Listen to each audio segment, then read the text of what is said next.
Қазақтың ырымдары. Нанның қиқымын жесе, бай боласың дейді. Сәби тоңқайып екі аяғының астынан қараса, күткен жолаушы келет немесе қонақ келет дейді. Жас балаға бұғана ұстатпайды, онда бойы өспей қалады деп жорыған. Қыз балаға жілік ұстатпайды. Ұстатса күйеуге шықпай оң жақта көп отырып қалады дейді. Бала алғаш жолаушы шыққанда той жасайды. Сәби көзін ашып ұйықтаса, жары сұлу болады. Сәби шалқасынан алаңсыз ұйықтаса, елге белгілі азамат болып өседі. Бүк түсіп ұйықтаса, уайымшыл, жігерсіз болып шығады. Етбетінен жатып ұйықтаса, ойшыл болады. Егер аяқ қолын еркін созып ұйықтаса, болашақ батыр, кемеңгерліктің белгісі. Баланың желкесі шұқыр болса, немесе желкесінен сүйсе кесір болып өседі. Шөбересінің алақанына су құйып ішкен қарт жұмаққа барады. Тіл ұшын жесе, сүйреңдеп сөйлей беретін болады деп ырымдаған. Таңдай жесе, шешен болады. Батырдың, ақынның, шебердің, палуанның сарқытын жегізсе, немесе олар сәбидің аузына түкірсе, олардың жақсы қасиеті мен өнері балаға қонады деген ырым бар. Сәбиге көз тимес үшін күйе жағып қояды. Жастың басы ауырса басыңа бас қосылады деп ырымдаған. Жұма күні кір жума, әруақтар ренжиді. Ақты, сүтті, айранды төксе, малдың желіні кетеді. Нанның қиқымын жесе, бай боласың дейді. Пышақтың жүзі шалқасынан жатса, сол үйдің малы пышаққа ілінеді. Егер киіз үй сыртына ит сарып кетсе, құт келеді деп жақсылыққа телейді. Адам құлағы шуылдаса, жанындағы кісіден қай құлағым шуылдады деп сұрайды. Ол дәл тапса, мені біреу мақтап жатыр екен дейді.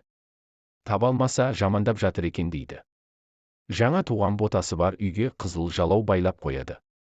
Мұны көргендер атпен, көлікпен қатты жүріп келмейді. Қатты келсе, бота шошып өліп қалады деп ойлаған. Қазақ сейсенбіде жолға шықпайды, іс, жұмыс бастамайды, көшіп қонбайды. Жолаушыға қайда барасың демейді, жол болсын дейді. Тамақ үстіне келген адамға үй иесі мақтап жүреді екенсің деп, риза боп қалады. Дастархан жиналып жатқанда келгенге бізді жамандап жүреді екенсің деп ескерту жасайды. Дастархан үстіне келген адамға дәм ауыз тигізеді, әйтпесе күйеуің немесе әйелің тастап кетеді дейді. Мал сатқанда оны ноқтасымен не бас жібімен бермейді, малдың басы кемейді деп ырымдайды. Мал төлдеп жатқанда ешкімге мал бермейді, сатпайды және айырбастамайды. Жақын адамдарға пышақ, ит сыйламайды. Егер жақын адамның пышағы өте ұнаса, оны ұрлап немесе сатып алады. Ауыл ішіне атпен шауып келген жаман ырым. Егер сүйінші сұраса шауып келуге болады. Бірақ сүйінші деп айқайлап келуге тиіс. Қайғылы, қазалы хабарды есірткенде немесе жаназаға шақырғанда ғана атпен шауып келіп шеткі үйге хабарлайды. Ол үйдің иесі басқаларға хабарлауы тиіс. Үйге кешке немесе түнде келген адам кеш жарық деп кіреді. Үйге келген қонақ адам болсын болмасын ассалаумағалейкум деп сәлем беру керек. Екі қабат әйел арқан аттамайды, аттаса баланың кіндігі мойнына оралып қалады дейді.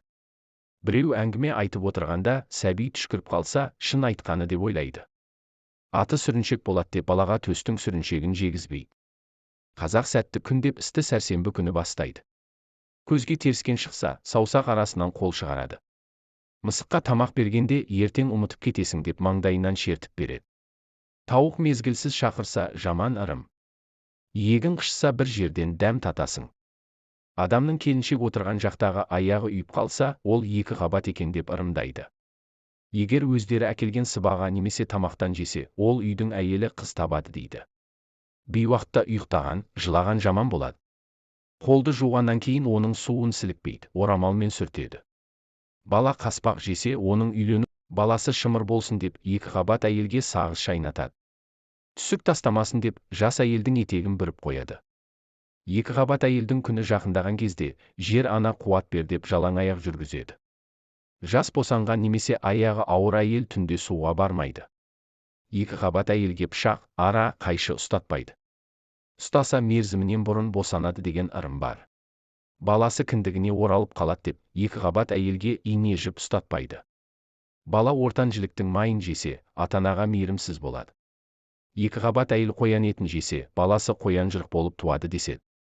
Сиырдың желіні іссе, таңертең ерте кебіспен ұшықтайды.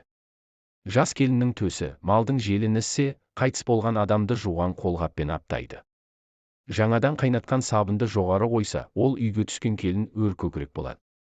Аспаннан ағып түскен жұлдызды көргенде, қазақтар менің жұлдызым жоғары дейді. Адамға немесе малға біреу сұқтанып қараса, көзің тиеді деп түкіртеді. Балықтың құйрығын ұстаса, ауға балық түспейді. Ойынға ашуланған адамның басы таз болады. Мал үшеуіне төртеу, үшіне төрт туса, олардың біреуін бауыздап, босағаға көмеді. Егер бір үйде қыз туа берсе, келесі баланы ұл болсын деп оған ұлдың атын қояды. Егер ауыздық шықса, жүгеннің ауыздығымен емдейді. Көп жасаған немесе жақсы адам қайтыс болса, оның киімдері мен тұтынған заттарын ырым етіп бөліп алады. Адам басы кемейді деп бөтен адамға бас киім бермейді немесе айырбастамайды. Садақаға киім берсе, оның түймесін қиып алады. Баланың мойынын тез және түзу бексін деп оның шілдеханасына сойған қойдың мойын омыртқасын тұтасымен асып, тесігінен шыбық өткізіп кептіріп қояды. Несібесі көп, дастарханы мол болсын деп жаңа үйдің босағасын маймен майлайды. Жиенді ұрса, қолы қалтырайды деген ырым бар. Қазақ басымыз көбеймейді деп адам санамайды. Алыс жолға шыққан адамдар қара шаңырақта немесе үлкен кісінің үйінен дәм татып аттанады. Қазақ жек көрген немесе көрмеймін деген адамының артынан бір уыс топырақ шашады. Біреудің үйі өртенсе, оның арты жақсылық болады деп ырымдайды. Жаңа айды көргендер жаңа айда жарылқа, ескі айда есірке деп бата жасап ырымдайды. Шала туылған баланы тымаққа салып, неше күні кем болса, сонша күн кереге басына іліп қояды. Қалы үлкейіп кетпесін деп қалымен туылған баланы Қалдыбай, Қалдыгүл деп атайды. Пәле жаладан аулақ болсын деп жаңа үйленген жастарды арша түтінімен ұстайды. Өреден жас құрт алып жесе, жаңбыр жауады. Өліктің денесі оралған кілемді түнде жұлдызға қаратып жайып барып пайдаланады. Шашалған адамға мал қап дейді. Ет турағанда бір кесек ет қалып қойса, ет тураушыға өтірік айтатының бар екен дейді. Біреу қайтыс болды деп ескертіп, кейін ол тірі болып шықса, көп жасайды екен деп ырымдайды. Үйдің өз сәбиі үйге ассалаумағалейкум деп кірсе, ол үйге көп кешікпей қонақ келеді. Сәби қолындағы заттарын шашу деп шашса, ол үйде той болады. Бас киімді теріс қаратып киген жаман істің белгісі. Жас адамдар басым ауырады десе, басыңа бас қосылады екен дейді.